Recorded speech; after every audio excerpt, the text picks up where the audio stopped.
Book number 2, part number 2. Dear students, this is the last lesson of book 2.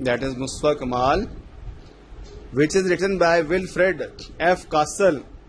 اور یہ خاص طور پر اس تناظر میں لکھا گیا ہے کہ ترکی میں کس طرح سے سلطنت عثمانیہ، جسے آٹومن امپائر کہا جاتا ہے، مسلمانوں کی سلطنت تھی، اس کو الائز نے مل کر کس طرح سے جو تھا وہ ٹکڑے ٹکڑے کیا، اور کس طرح سے انہوں نے مصطفیٰ کمال کو جو ہے وہ سزا دی، اور اس طرح سے انہوں نے مختلف حصوں کے اوپر قبضہ کرنے کی کوشش کی.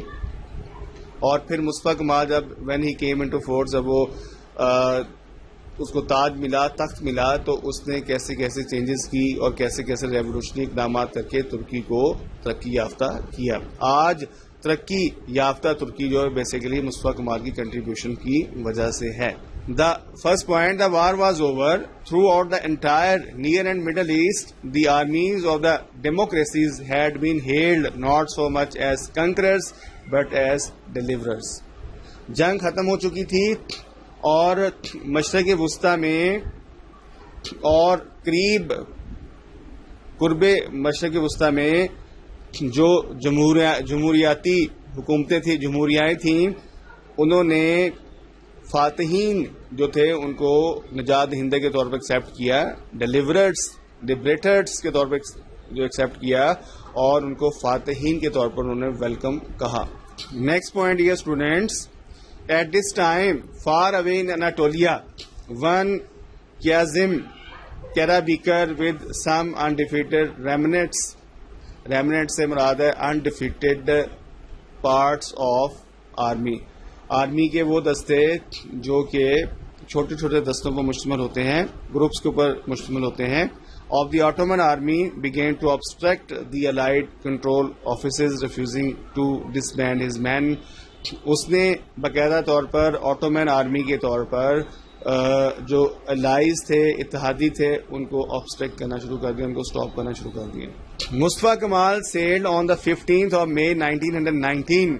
مصطفیٰ کمال جو تھا وہ بحری سفر پر روانہ ہوا 15 مئی 1919 کو فار دا نارتھ ایسٹ، شمال مشرق کی طرف، coast of Anatolia, as governor general of the eastern provinces, مشرقی صوبوں کے گورنر جنرل کی حیثیت سے. Next point, in a heavy storm Mustafa Kemal's heavy ship staggered towards the landing stage at Samsun on the coast of Anatolia. جبکہ طوفان آ گیا، اور وہ طوفان اتنا زیادہ تھا کہ مصطفیٰ کمال کا جو جہاز تھا، وہ چھوٹا سا جہاز جو تھا وہ ڈگمگاتا ہوا، اسٹیگرڈ ٹاس جسے آپ بولتے ہیں، to move from side to side, tossing کرتا ہوا، ہچکولے کھاتا ہوا، آخر اناٹولیا کے ساحل کے ساتھ جا لگا.